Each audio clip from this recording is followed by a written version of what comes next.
Hi friends, welcome to our channel. दोस्तों, land या plot यानी धुलेरा स्मार्ट सिटी के अंदर आपको लैंड लेना है या प्लॉट लेना है। अभी भी कई सारे लोग आते हैं और उनके मन में कन्फ्यूजन रहता है। वो क्या कहते हैं कि हमें एक लैंड चाहिए, उसकी साइज 500 से 1000 गज की चाहिए, या हमें एक प्लॉट चाहिए 100 से 150 स्क्वायर का प्लॉट चाहिए। तो दोस्तों, स्मार्ट सिटी के अंदर जब हम लैंड की बात करते हैं, प्लॉट की बात करते हैं, उसकी डिफरेंस आपको पता होना चाहिए। तो हमने एक ऑलरेडी वीडियो बना चुके हैं इसके ऊपर, फिर भी आज हम इसके ऊपर और डिटेल में जाएंगे कि ये लैंड और प्लॉट के अंदर क्या बेसिक डिफरेंट है। चलिए चलते हैं।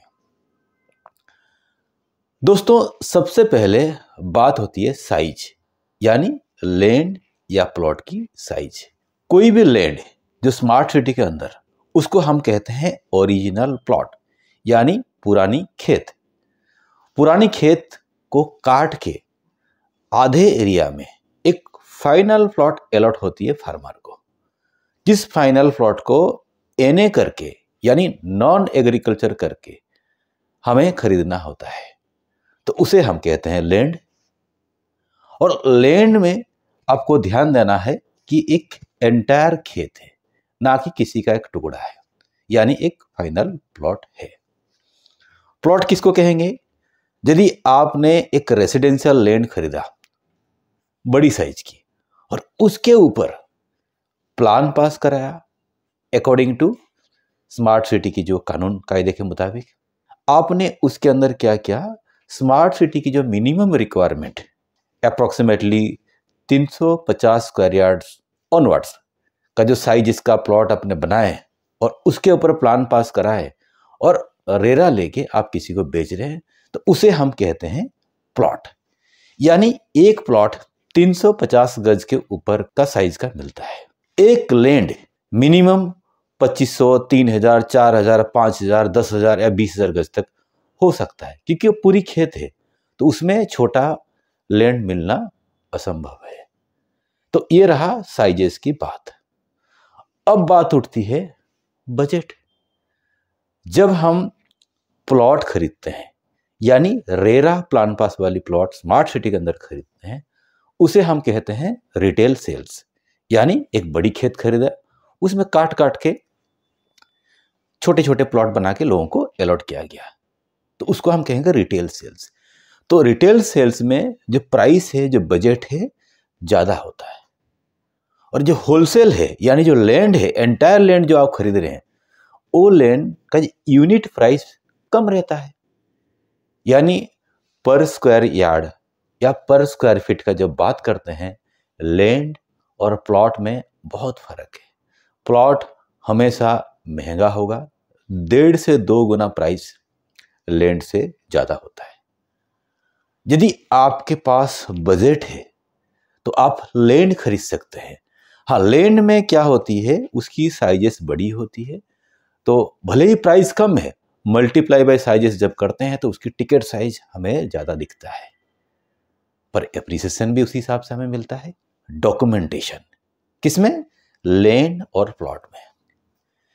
प्लॉट जो स्मार्ट सिटी के अंदर अवेलेबल है, जिसमें रेरा और प्लान पास है, उसकी डॉक्यूमेंट बिल्कुल क्लियर रहता है। रेरा है तो आपको और कुछ नहीं देखना है। हाँ, आपको ध्यान देना है, जब आप लैंड खरीदते हो तब आप रेरा का मत पूछना, कि बहुत कस्टमर मुझे ही पूछते हैं कि सर ये जो बड़ी जमीन हम ले रहे हैं, इसमें रेरा है क्या? दोस्तों, रेरा कहाँ लागू होता है वो आपको पता रहना चाहिए। रेरा यानी real estate regulatory authority act किसके लिए बनाया गया? डेवलपर्स लोगों के लिए बनाया गया, जो लोगों ने लोगों से बुकिंग लेते हैं, बुकिंग लेके बाजार से गायब हो जाते हैं। और धुलेरा स्मार्ट सिटी से भी ऐसे बहुत बिल्डर गायब हो चुके हैं, तो उनके लिए ये नियम लागू होता है कि आपको रेरा और प्लान पास करके ही प्लॉट किसी को देंगे तो ही जाके और रजिस्ट्रेशन होगा।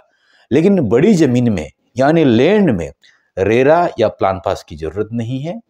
जमीन यदि एनए हो गया, टाइटल क्लियर है, आप पेमेंट देके आप अपने नाम पर रजिस्ट्री करा सकते हैं। पोजीशन यानी प्लॉट की हैंडओवर। स्मार्ट सिटी के अंदर चाहे प्लॉट या लैंड, आज के तारीख में 70-80% एरिया में कुछ भी काम नहीं हुआ है, यानी इंफ्रास्ट्रक्चर तैयार नहीं है। तो किसी भी लैंड या प्लॉट की हैंडओवर अभी तक कहीं हुआ नहीं है। जो आने वाला टाइम पे जो जल्दी होने वाला है वो है एक्टिवेशन एरिया, जहाँ पे रोड रास्ता बन चुका है। दोस्तों, एक्टिवेशन एरिया एक इकलौता एरिया है जहाँ पे वेदांता, टाटा, रिन्यू पावर ऐसे बड़ी बड़ी कंपनियां आने की संभावना है। और वहाँ पे रेसिडेंशियल बंगलो प्लॉट स्कीम दिखेंगे और वहाँ पे कमर्शियल बिल्डिंग भी आपको बहुत जल्दी दिखेंगे। और वो इकलौता एरिया है जहाँ पे हमें इंडस्ट्रियल पार्क यानी रेरा प्लान पास किया हुआ इंडस्ट्रियल पार्क भी मिल जाते हैं। तो एक्टिवेशन एरिया में यदि आपको इन्वेस्टमेंट करना है तो आप आंख बंद करके करिए। चाहे एक बड़ी ज़मीन खरीदिए, यानी 15,000 20,000 गज की ज़मीन ले लीजिए रेसिडेंशियल जोन एक्टिवेशन के अंदर, जहाँ पर रोड रास्ता बन चुका है, और आप अपना प्रोजेक्ट या प्रीमियम क्लास का बंगलो विला प्रोजेक्ट या रेसिडेंशियल प्रोजेक्ट या प्लॉटिंग स्कीम लेके एक्टिवेशन में आ सकते हैं। और यदि एक छोटा इन्वेस्टमेंट आप एक्टिवेशन में करते हैं तो अगले 1.5-2 साल में आप बंगलो बना सकते हैं, या एक उसके अंदर एक स्टॉक यार्ड बना सकते हैं, या गोडाउन बना सकते हैं और रेंट आउट कर सकते हैं। पोजीशन यानी किसी भी जमीन को हमें कब्जा कैसे करना है। हाँ, जिसमें रेरा और प्लान पास है उसमें डेवलपर का जवाबदारी बनता है, आपको प्लॉट हैंडओवर करेगा, पोजीशन देगा, तब जाके उसको पूरा पेमेंट गवर्नमेंट से मिलेगा। हाँ, यदि जमीन खरीद रहे हैं तो हमें जो सेलर हैं और जो टाउन प्लानिंग ऑफिसर है उनका मदद लेना पड़ेगा, ताकि हमें प्रॉपर मार्किंग हो जाए हमारी लैंड की और हम उसको प्रॉपर तरीके से बैरिकेड्स लगा पाए। उसके बाद बात होती है जोनिंग। जब हम बड़ी ज़मीन लेते हैं या एक प्लॉट खरीदते हैं, प्लॉट यानी छोटा प्लॉट, एक मिनिमम इन्वेस्टमेंट अमाउंट का एक छोटा ज़मीन जिसको हम प्लॉट कहते हैं, तो प्लॉट कहाँ कहाँ स्मार्ट सिटी के अंदर मिल सकता है। सबसे पहली बात है कि जहाँ जहाँ पे रेरा और प्लान पास मिल रहा है वहाँ पे ही आप एक प्लॉट खरीद सकते हैं। तो वो एरिया कौन सा है? वो area activation area. Activation area के आसपास का जो TP2 का एरिया या कादीपुर का एरिया, तो इस एरिया में जिस जमीन में रेरा और प्लान पास मिल रहा है उसी के अंदर आप निवेश कर सकते हैं। और दूसरी बात, जब हम प्लॉट देखते हैं, प्लॉट केवल रेसिडेंशियल और इंडस्ट्रियल में ही अवेलेबल है, क्योंकि ये दो जगह पे हमें प्लान पास और रेरा मिल रहा है। यदि हम कहेंगे कि मुझे सिटी सेंटर में 300 गज का ज़मीन चाहिए, 400 गज का ज़मीन चाहिए, हाई एसएस में मुझे 500-600 गज का ज़मीन चाहिए, या नॉलेज एंड IT में 700-800 गज का ज़मीन चाहिए, दोस्तों ये संभव नहीं है। जो कमर्शियल लैंड है उसकी मिनिमम साइज निर्धारित है, लेकिन उस मिनिमम साइज में भी ज़मीन नहीं मिलता है, हमें एक फाइनल प्लॉट खरीदना ही पड़ता है। तो प्लॉट हमें रेसिडेंशियल, इंडस्ट्रियल दोनों में मिल जाता है। कमर्शियल लैंड केवल हमें लैंड में ही जाना पड़ेगा, यानी एक इंडिविजुअल फाइनल प्लॉट खरीदना पड़ेगा। और सबसे मजे की बात है, स्मार्ट सिटी के अंदर आज के तारीख में जो TP1 या TP2 एरिया जिसको हम प्रीमियम एरिया कहते हैं, और वो भी लीनियर के अंदर, हम TP5-6 का बात नहीं कर रहे हैं, हम बात कर रहे हैं TP1 और 2, उसकी जो कमर्शियल लैंड है, सिटी सेंटर, नॉलेज IT, और उसकी जो रेरा और प्लान पास किया हुआ जो प्रोजेक्ट है, रेसिडेंशियल प्रोजेक्ट है, प्राइस में जब आप अंतर स्टडी करोगे, एक रेसिडेंशियल प्लॉट 10,500 रुपये पर स्क्वायर के रेट में बिकता है, और एक कमर्शियल लैंड सेम लोकेशन में 7.5 से 8.5 के बीच में मिल जाता है, यानी एक 2,000-2,500 का फर्क आपको देखने मिलेगा। तो दोस्तों, ये क्या हमेशा ऐसे ही रहेगा? नहीं, वो ऐसे नहीं रहेगा, बल्कि ये आपके लिए अपॉर्चुनिटी है। यदि आपके पास फंड है, यदि आपके पास इन्वेस्टमेंट अच्छी है, तो आप एक कमर्शियल लैंड स्मार्ट सिटी की जो TP1 या TP2 एरिया में ले लीजिए, ताकि लीनियर एरिया में रहेगा और आने वाला टाइम पे आफ्टर एक्टिवेशन ये इमीडिएटली डेवलप करेगा। यदि आपके पास एक सिटी सेंटर, एक नॉलेज आईटी का लैंड TP1 या TP2 में लीनियर में है, तो आने वाले टाइम पे आप बहुत बढ़िया और जल्दी कमर्शियल बिल्डिंग बना सकते हैं या उसको अच्छे रेट में बेच सकते हैं। आज के तारीख में जहां हम खड़े हैं, अहमदाबाद का जिस एरिया में, इस एरिया में भी कुछ साल पहले मुश्किल से 11 से 12 हज़ार रुपये गज जमीन बिकता था। और जैसे मैंने आपको बताया कि धोलेरा का जो TP1 TP2 का एरिया है, सिटी सेंटर नॉलेज आईटी, ऐसा ही एरिया यही है।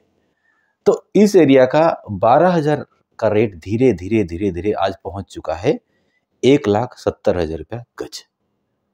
तो हम धोलेरा को भी ऐसे नज़र में देखते हैं कि जहां पे एक्सप्रेस रोड जा रहा है, जहां पे एयरपोर्ट बन रहा है, जहां पे टाटा जैसे कंपनी आ रहे हैं और जहां पे लार्जेस्ट सोलर पार्क बन रहा है, तो उस एरिया में भी आने वाले टाइम पे ये कमर्शियल लैंड की वैल्यू, जिसका मैं आज बात कर रहा हूँ 7,500 से 8,500 रुपया, ये आराम से 1.5 से 2 लाख तक पहुंचेगा दोस्तों। और आप ये चीज याद रखना। तो ये था आज का एक छोटा वीडियो, प्लॉट या लैंड। तो आपको इसके बारे में बेसिक डिफरेंस पता चल गया होगा। यदि आपने अभी तक हमारा चैनल सब्सक्राइब नहीं किया तो सब्सक्राइब करके रखिए, ताकि लगातार नए वीडियोस आ रहे हैं और आपके पास वो वीडियो सबसे पहले पहुंचे। और आने वाला टाइम पे यदि आप धोलेरा विजिट का मन बना रहे हैं, धोलेरा आके निवेश करना चाहते हैं, आप हमें इसी नंबर पे संपर्क करिए, ताकि आपको एक प्रॉपर प्रेजेंटेशन मिले, प्रॉपर गाइडेंस मिले और प्रॉपर जगह पे आपकी इन्वेस्टमेंट हो। ऐसा ना कि आपकी इन्वेस्टमेंट कहीं पे डेड इन्वेस्टमेंट हो जाए, क्योंकि आजकल की तारीख में बहुत सारे लोग मल्टीपर्पज एनए में फंस रहे हैं। और ये मल्टीपर्पज एनए क्या है, यदि आपको जानना है, आपको मुझे संपर्क करना पड़ेगा। तो दोस्तों, आज के लिए आप लोग हमें इजाजत दीजिए। Bye bye, take care.